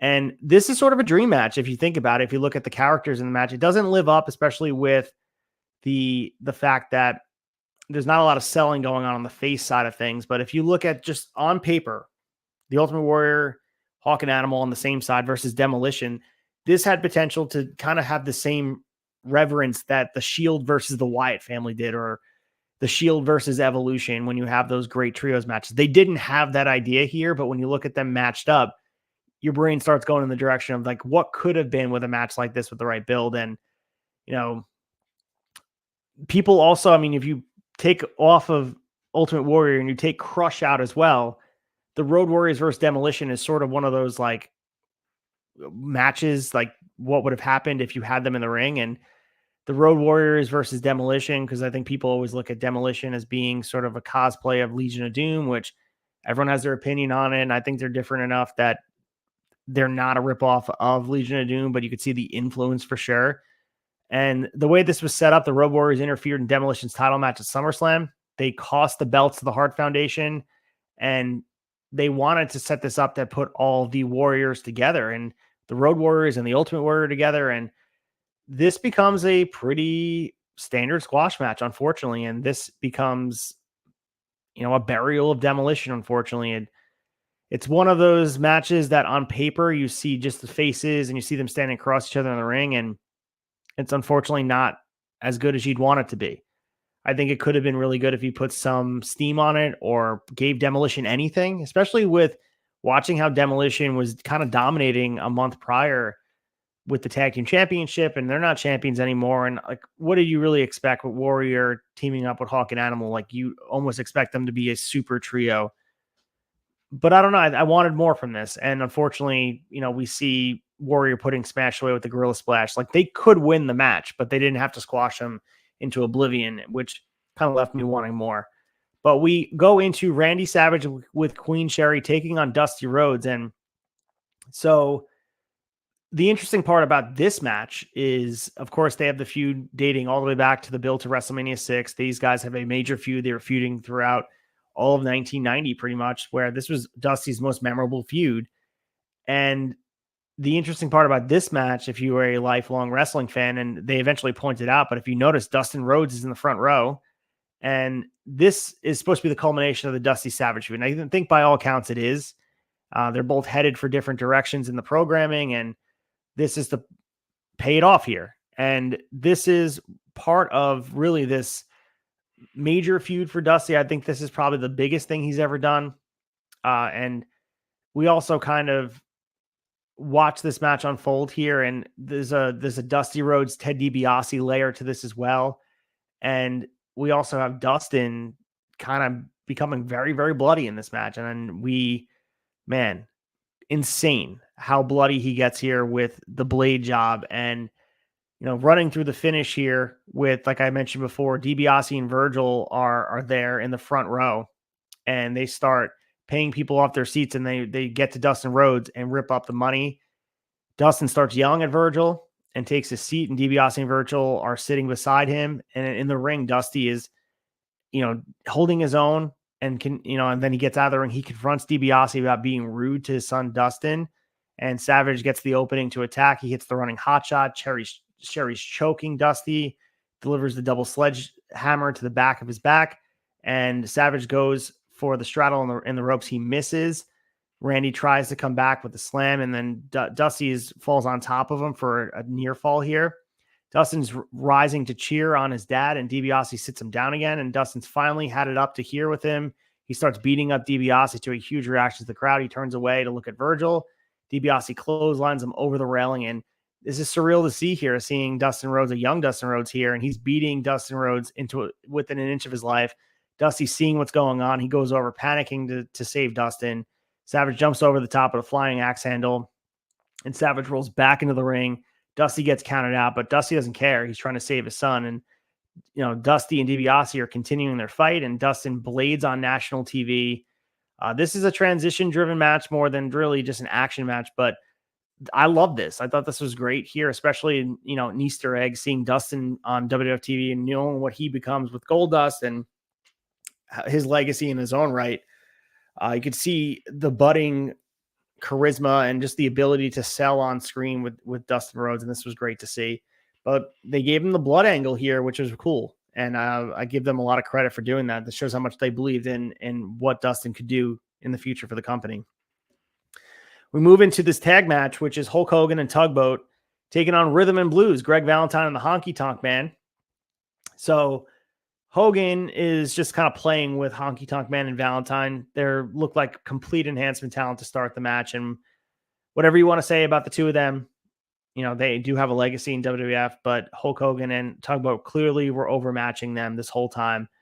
And there is, unfortunately, like a DQ finish, which leaves me confused, especially with a lot of what they're doing here. Like at some point, like Hulk Hogan's annihilating Rhythm and Blues. He's going for the leg drop and kind of playing with them, and Tugboat stops him. He points at Earthquake and Dino Bravo are heading down to the ring.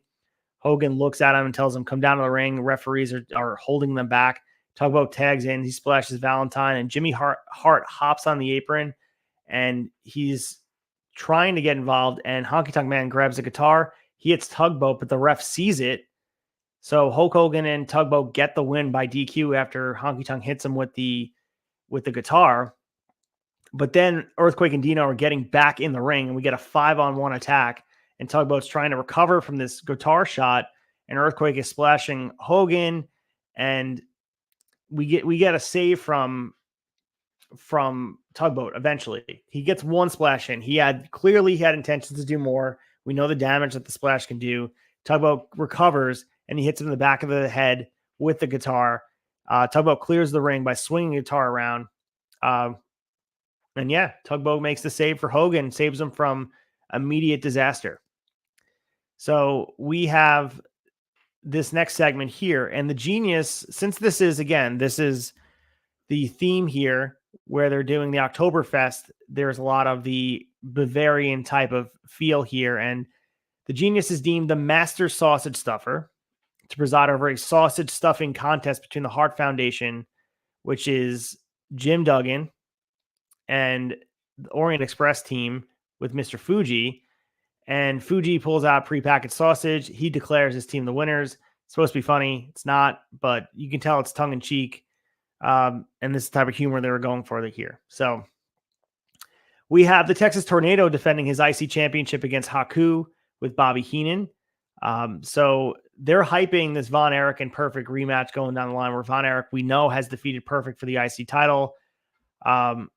So Von Erich he pretty much squashes Haku here with, all the normal offense. Haku grabs a chin lock. Von Erich punches out, eventually applies the claw. Haku's dazed. He's looking around, and then he gets hit with the tornado punch. 4 minutes and 11 seconds. Not much to this match. Not very memorable. Seeing Kerry Von Erich again inside WWF ring is kind of surreal, especially with his legacy elsewhere in Texas and what his family was all about. So it's cool to see here. And you wonder, again, every time you see him, you wonder what could have been. What could have been if he was able to, last in the wrestling business, and if maybe he came a little bit sooner into WWF, and WWF kind of got a hold of his legacy and treated it with, respect and lore, because they rebranded him to the Texas Tornado. I'm not saying it was a bad gimmick, but the Von Erich name held so much weight. You wonder why they didn't just use it.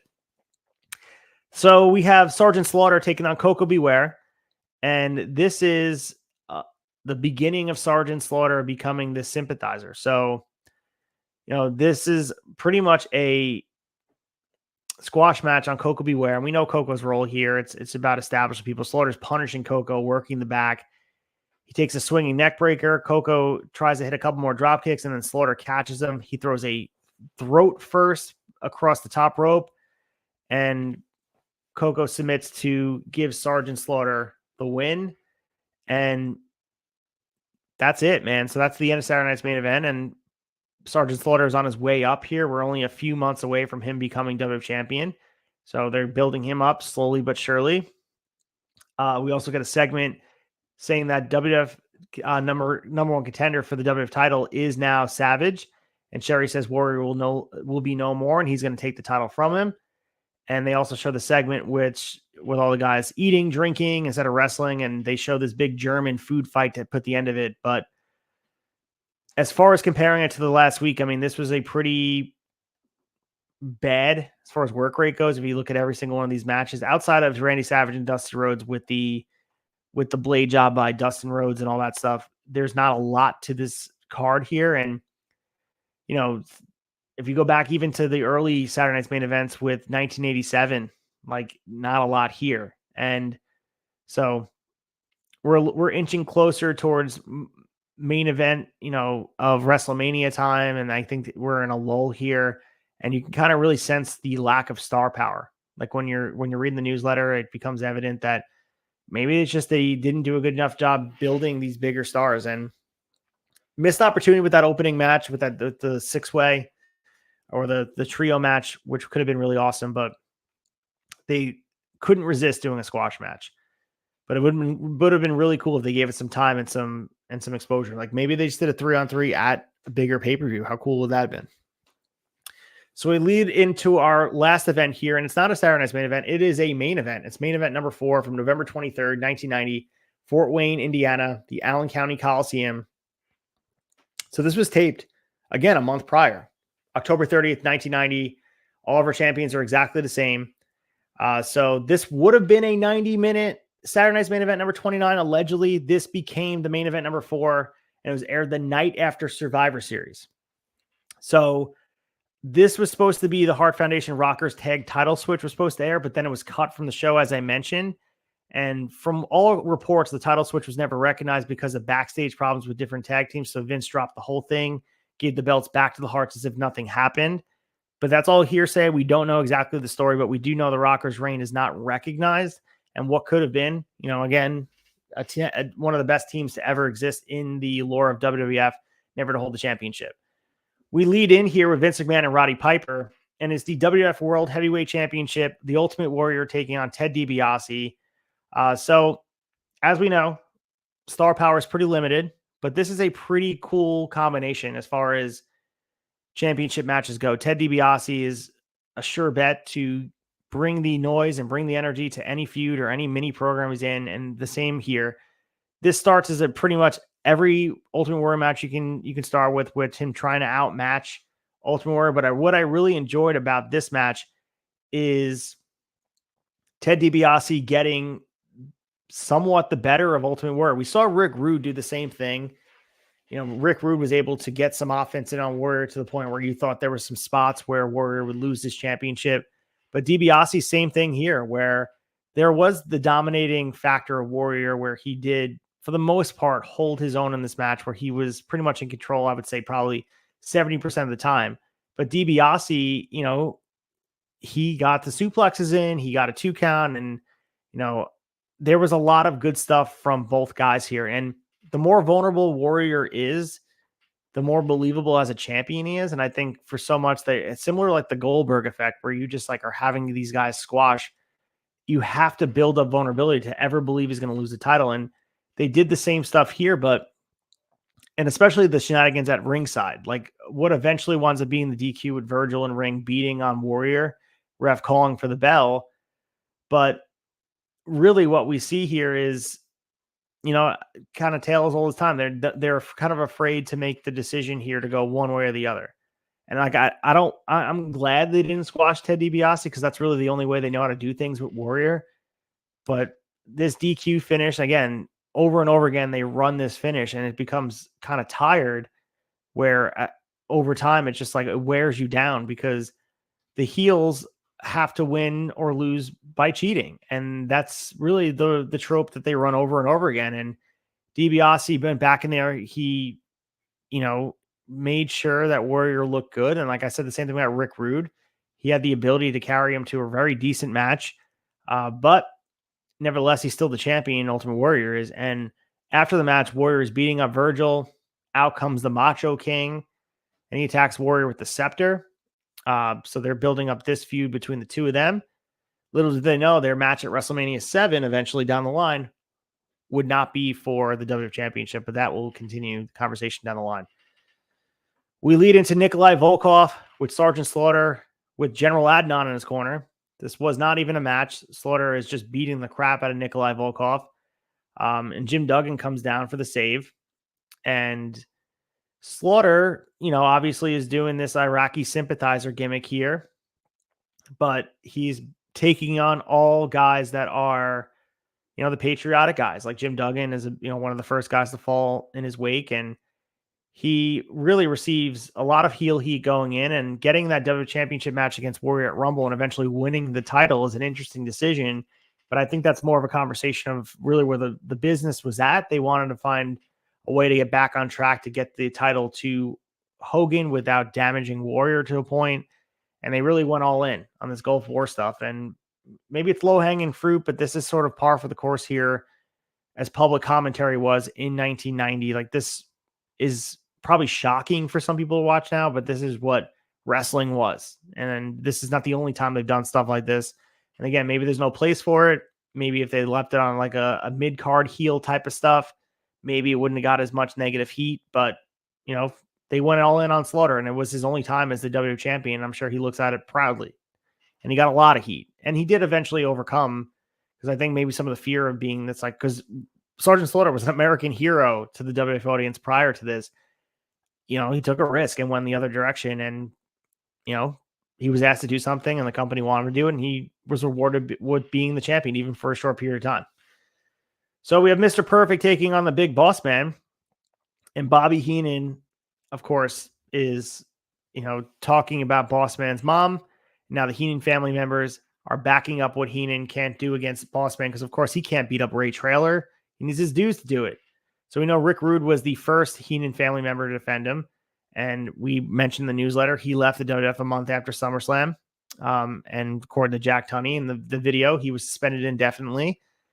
So Bobby's not at ringside until it looks to be end of the match for Boss Man. So Perfect is at the point of his career right now where he is absolutely able to have a match with anybody. And Mr. Perfect and the Boss Man are a great matchup anyway. Big Boss Man is one of the best big men in the history of wrestling.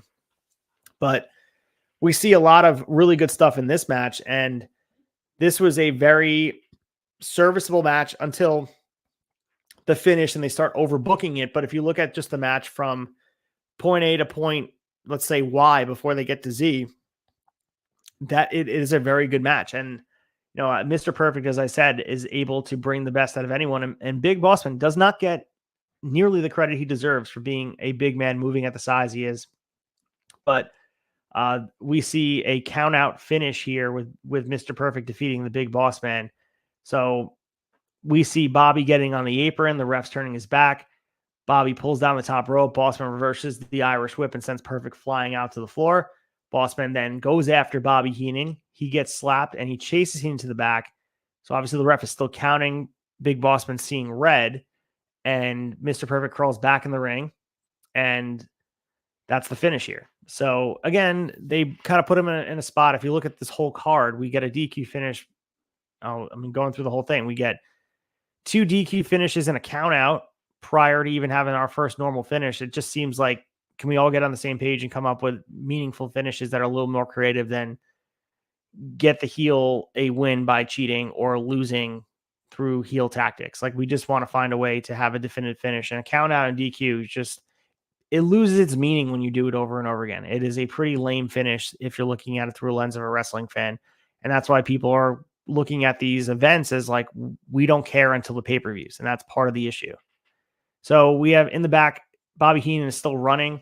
He finds Mean Gene. He's begging him to talk some sense in the Boss Man. He's begging, similar to, think about Paul Heyman is when he's begging anybody on his knees and everything. So we also have this faux infomercial with Buddy Rose, and this is pretty funny.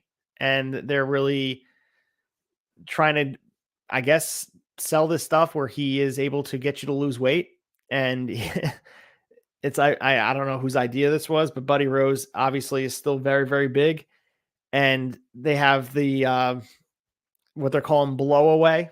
So again, you can check this out on YouTube if you want to. Doesn't progress any storyline, but this just fits right into Vince's humor, where it's pretty much fat humor. So We move into Rick Martel and Tito Santana, and Tito Santana is rocking his Strike Force gear. And of course, Rick Martel bringing up bad memories here. These guys have a pretty good match. The one thing I'll say about this match is we actually get a tangible finish, which I have to say I'm a big fan of. So it, unfortunately for Tito Santana, his demise comes in the form of the Boston Crab from Rick Martel for the submission. But the finish comes out of nowhere pretty much, which I guess emphasizes the finish, the Boston Crab being this legitimate finish that you can get from out of nowhere. And this was a really good match. As I mentioned, Tito Santana wasn't as good of a match that we saw from the first week of Saturday Night's Main Event, but it definitely was a good match. And I think we never really got the payoff between Martel and Tito Santana. I think they probably could have built this match up to be a pay-per-view match. But it seems like Tito Santana is on his way down the card, hitting every step down the way. So unfortunately for him, he'll never get a chance to shine upper mid card or even in the main event, as we probably see his potential could have been. We know what he can do in the ring. We know he's serviceable, but for whatever reason, there's a glass ceiling on him throughout creative, and they just don't want him there. But Rick Martel getting a mini push as we're looking at here. So before we completely go from this main event, Mean Gene meets up with Jake Roberts, who was recently blinded. And of course, we know Rick Martel sprayed him with the arrogance, which leads to the blindfold match, which is going to happen in a few months. So Rick Martel, as I said, getting a mini push from Tito Santana. So Jake Roberts really selling this blindness here, and masterfully done by Jake Roberts. And we get an interview with Ultimate Warrior, making no sense, but he also wants to talk about the bond between him and the Road Warriors, further emphasizing their dominance. But so I would say, I mean, if you watch this one again, it doesn't progress that many stories.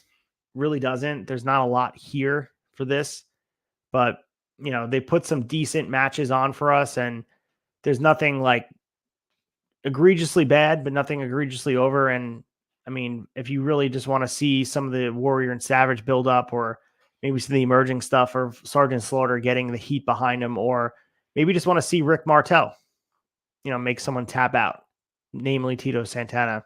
It's probably something you don't have to watch, but we did it for the good graces for you guys here, because of course we want to watch all of it in sequential order. But that puts a cap onto the main event number 4. There's only one more of the main events, number 5, we're going to be covering. And of course, we're going to be getting to that soon as we approach really the end of this season. We are at episode 14, as you guys are so lovingly listening to. There's only 18 episodes in this season. So believe it or not, it went so fast. So we're going to get to the chaser. I'll pick my favorite part of these 3 episodes and tell you why. Let's get to the chaser. The chaser.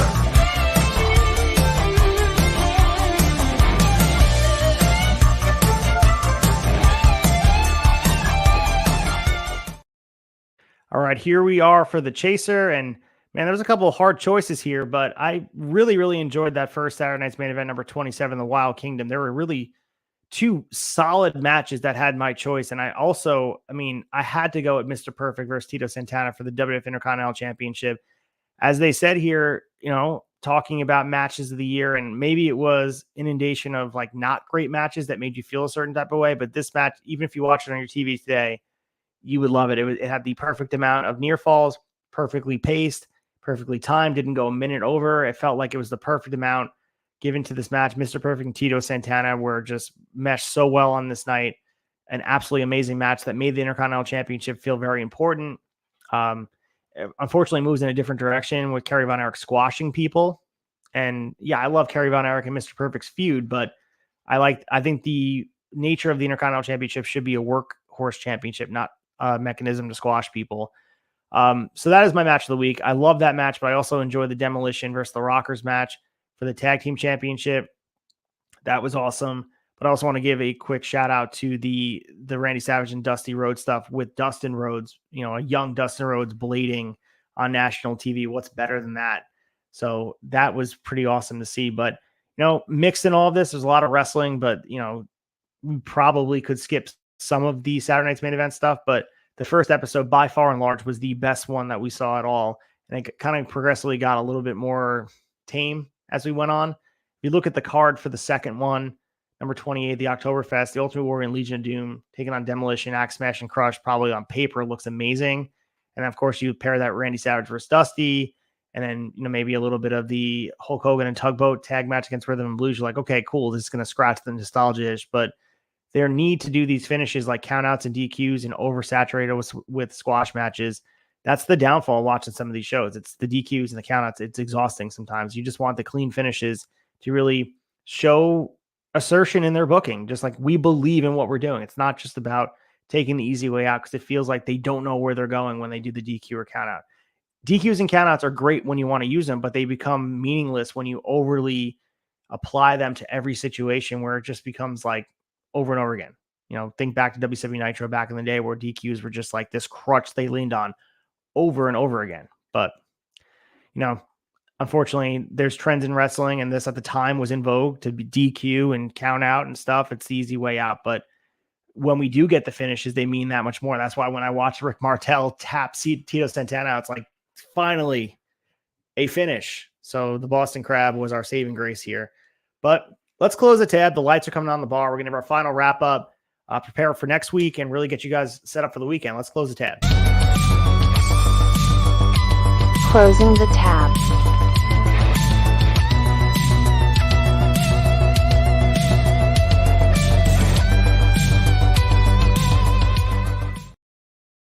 All right, we're closing the tab here. Next week's show will be episode 15 of season 5, airing on, believe it or not, December 1st. Can you guys believe it? December 1st. We're going to be covering 3 events. The main event number 5. We're also going to be covering the Saturday night's main event number 29 on April 27th, 1991 from the Omaha Civic Center in Omaha, Nebraska, headlined by a 20-man battle royal. And also Saturday night's main event number 30 from February 8th, 1992 from Lubbock, Texas, in the Lubbock Municipal Coliseum, headlined by Hulk Hogan and Sid Justice versus Ric Flair and The Undertaker. Man, that's what I'm talking about right there. That looks like some good stuff here as we approach really the end of Saturday night's main event as we know it. That's the other crazy part about all of this, is Saturday night's main event is moving in a direction where they're moving away from it. It's amazing to see that we're going to be kind of mixing and matching with these Saturday night's main event. As I mentioned, next week will be episode 15 out of 18, and our schedule will certainly kind of reflect that. There's going to be a lot of conversation about where they decide to go. And when we get to episode 16 on the 8th of December, we're going to do our biggest jump ever. We're going to be going from November 14th, 1992, and then jumping to March 18th, 2006.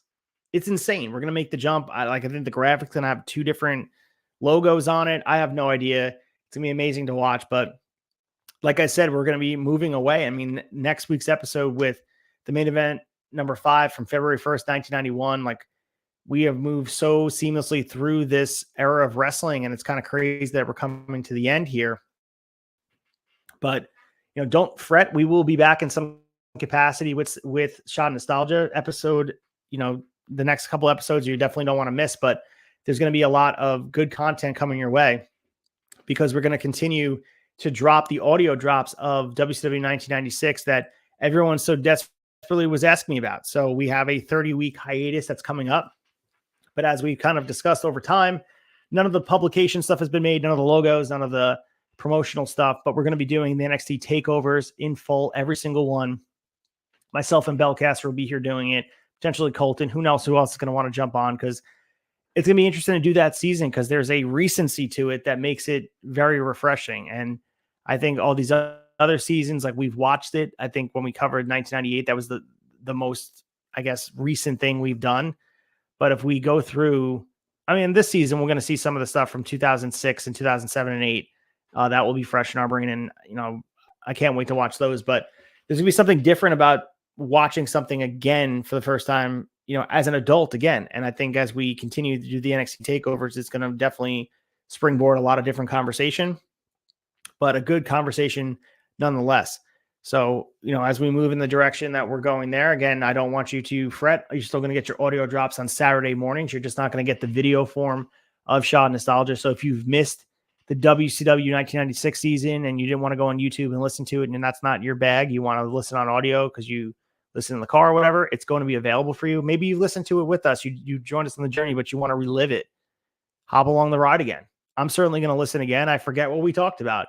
I'm going to relive watching those 1996 Nitros again, because what a time to be alive as a wrestling fan. It was absolutely amazing. So if you guys are enjoying yourself here, I really hope you are, and you like what you're listening to here, please go to theturnbuckletavern.com for more stuff, all the content you need. We drop shows almost 5, 6, 7 days a week. We have the debate, we have the Raw Down, we have Brace for Impact, Shot Nostalgia, right here. Wrestling Tonight with wrestling news all the wrestling news you can handle. And then it doesn't end there. The Pod Foundation, we have Extra Cooler coming down the aisle, the Chick Foley show. So we have you covered from end to end here as we approach the holiday season. You guys are out in the car shopping or whatever. We have you guys accompanying, pop in the headphones to escape from reality and listen to pro wrestling conversation, an endless amount of it. And maybe you guys want to go back in the archives and check out some of those vids at the Tavern. Check out some of those interviews. Check out the interview I did with Desmond Cole. Check out the one with the Slime Balls, Joey Conway. Check out the 2 ones I did with Jack Tomlinson. Go back and check out the interview the Two Bad Chads did with Thunder Rosa. Maybe Nick Aldis. Maybe check out the Outrunners one. There's a lot of great archive content for you to check out here on the Tavern. And also check out Broken VCR. What's better than checking out a movie podcast? I'm sure they're going to do a holiday run through some of the Christmas movies. I know they did that last year. They did a horror run through October. So we know they're going to do some of the great holiday movies we know and love. And today marks the day where most people's Christmas trees go up. So if you guys are listening to us while you're putting up your Christmas tree, we thank you. And I always wonder the conversation. Maybe people wait till December, but for me, it was always as soon as Santa came down in that parade, Macy's Thanksgiving parade, it's Christmas season. You have the dinner, and then it's free reign to watch whatever Christmas movie you would like to enjoy. Put the Christmas tree up and enjoy the season because it's short-lived. We know 25 days in December is not that long. It's not that long. So enjoy the Christmas season as it comes, or the holiday season if you celebrate elsewhere. But this year just flew by. And I mean, this season was just a microcosm of it, but we're at episode, believe it or not, this is episode 14. We've been doing this season for 14 weeks. It's unbelievable, but we appreciate all the support. Just doing more shilling here. If you guys are in the Port Jefferson / Long Island area, or just in the tri-state area in any capacity, please come out to Remarkable Wrestling Presents Back to the Hotel. It's a Desmond Cole themed show. It's going to be an amazing show. So please come out. It's going to be great. It's going to be staying at the same arena we were at, Port Jefferson. For more information, follow me at ACEFIELD RETRO. You guys can go to @remarkable_wrestling. Go to remarkablewrestling.com for future updates. Thanks for everyone that came out and supported us for Dream Sequence. Motor City Machine Guns were there, had an epic match at Above the Rest and Miracle Generation. Congrats to Above the Rest, the new tag team champions. I mean, but the other matches too. Kono Kabuchia, Dominic De Niro in a ladder match for the Riot Championship. We also had Gabriel Sky, as I mentioned, and Tristan Ty win the tag titles in that awesome 3-way match. Desmond Cole defended his championship against Brad Hollister. We had goddamn Alec Price in the building defending his IWTV World Championship successfully against Eric James. What a night for wrestling fans. What a night. And if you guys couldn't be there, you're not within driving distance of Long Island, don't fret. You guys can sign up on IWTV. It will be there soon. It was recorded. It's being edited. The commentary is being added to it. Go to IWTV and subscribe. Use code REMARKABLE to save some money on signing up and check it out. And while you're doing that, check out all the backlog. Check out all the other shows Remarkable Wrestling has done. Some of the best wrestling you'll ever see is right there for you. And you don't want to miss any future events. Like I said, December 9th, Port Jefferson, New York, back to the hotel. And then pretty soon, before you know it, Restival's coming up. We have Youth of the Nation coming up at the end of December. We'll be a part of Restival. I'll also be at Rad Pro Wrestling, Forever Rad, December 2nd, celebrating and crowning the first ever Rad Pro Wrestling champion. So that's going to be amazing to see. I'll be in Amesbury, Massachusetts. So very busy here as we wrap up 2023. And it's been, what a blast, man. What a year it's been. And I'm not saying goodbye to it yet. It's only November, but time flies when you're having fun here at the Turnbuckle Tavern. But we will definitely be back next week. Belcast will be back with me. He was having some Wi-Fi issues today, but I do appreciate you guys hanging with me, enjoying the conversation, keeping me company on Black Friday. What a time it was. I hope you guys have a great day. Hope you had a great Thanksgiving. I know I said it before, but I really mean it. Hope you guys had a great Thanksgiving. We'll be back next week talking all things Saturday Night's Main Event, episode 15 coming your way. But until then, we'll talk to you after a while. Later, guys.